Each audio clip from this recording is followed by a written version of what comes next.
E aí pessoal, meu nome é Diogo e hoje vai falar um pouquinho mais sobre o que é teias alimentares. Para me ajudar a falar sobre isso, tive a ajuda das minhas colegas Ellen e Rafael. Então vamos lá. Bom, antes de tentar diretamente sobre o que são teias alimentares, a gente precisa saber o que são ecossistemas. Aqui nós temos escrito que ecossistemas são as interações que ocorrem entre seres vivos e fatores abióticos. Fatores abióticos são os fatores climáticos, como a luz, a água, a temperatura e a umidade. Então, eles são esses elementos que caracterizam o clima de uma região. Então, os ecossistemas seriam a relação entre os seres vivos e como nós se comportamos com o clima e com os fatores que nós temos em uma determinada região. Daí então a gente chega para o conceito de teia alimentar, que tem muita relação com os ecossistemas, já que tem todas essas relações entre o meio ambiente e os seres vivos. Então aqui no primeiro ponto nós temos que conexão entre várias cadeias alimentares. Cadeias alimentares são algo mais reto, mais unidirecional. Então a gente vai ter os produtores, nós vamos ter os primeiros consumidores e os segundos consumidores. A gente vai explicar um pouco mais sobre o que são isso. Os produtores seriam as plantas, os consumidores seriam os animais. Então as teias alimentares elas representam algo de um fluxo ocorre de forma multidirecional, ao contrário da cadeia alimentar. Como pode ser expresso nessa imagenzinha aqui ao lado, é uma grande variabilidade de acontecimentos que pode acontecer na natureza, representando bem a variedade que pode ocorrer. Por exemplo, o camarão de água doce ele pode ser comido diretamente por uma lontra, mas isso não pode acontecer em todas as situações. Então pode ocorrer, por exemplo, desse camarão de água doce ser comido por um peixe pequeno, e esse peixe pequeno ser comido por outro peixe maior, e daí só depois chegar lá no fim, quando chega no urso, que está lá no final da teia alimentar. Seguindo, agora a gente vai falar um pouco mais sobre produtores e os consumidores primários.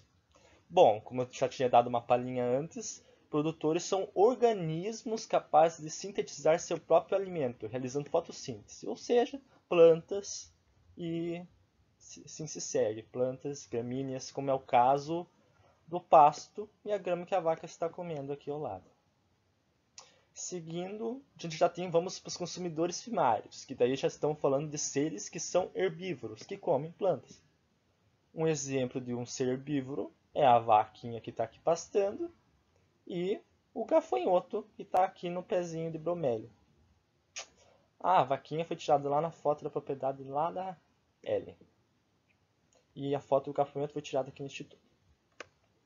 Seguindo,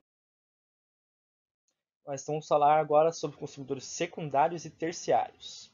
Bom, consumidores secundários seriam os organismos que consomem os consumidores primários. Então, uma possibilidade, eu não sei se isso vai acontecer, por exemplo, de um humano comer a carne da vaquinha aqui. Se por acaso ocorrer, eu gostaria de participar desse churrasco. Então a gente vai para o último, que são os consumidores terciários. Bom, os consumidores terciários foi uma classificação recente que determinou eles. Eles são animais de grande porte, como urso, tubarão, jacaré, etc. Eles consomem os animais de outras classificações. Um exemplo desse tipo de animal é o urso que está comendo esse peixe aqui, que é um peixe que já tem um porte alto, então já dá para identificar que ele já é um consumidor terciário. Bom, por último, nós temos decompositores. Eles não se encaixam muito naquela coisa de cadeia alimentar, eles são os que ficam decomposição, eles decompõem os outros organismos. Eles são fungos, bactérias e outros protozoários. Um exemplo disso são os cogumelos que nós temos lá no campinho de futebol do Instituto. Bem simples, bem tranquilo. Então, pessoal, esse foi o fim do vídeo. Quero agradecer a vocês por terem acompanhado até aqui. E agora eu vou deixar uma curiosidade para esse final, que são seres microscópicos que fazem as mesmas relações que acontecem que eu já falei anteriormente. E é no caso, essa cianobactéria que nós temos aqui e o caso da nossa querida espécie detritívora. Detritívora que no caso é uma espécie herbívora, que vai ser essa aqui, ó. Uou. Então, essa espécie de tetíula, ela vai se alimentando dessa bainha de mucilagem, que é o caso que é da nossa querida algocianobactéria. Essas coisinhas aqui, essa bainha de mucilagem. Então, esse animal herbívoro está se alimentando dessa bainha de mucilagem aqui, que é um produtor dessa algocianobactéria. É isso, é muito legal saber disso, porque tem coisas que a gente não vê, que são microscópicas, que acontecem. Então, é para a gente ver que cada canto, cada espaço tem uma relação acontecendo. Valeu, muito obrigado.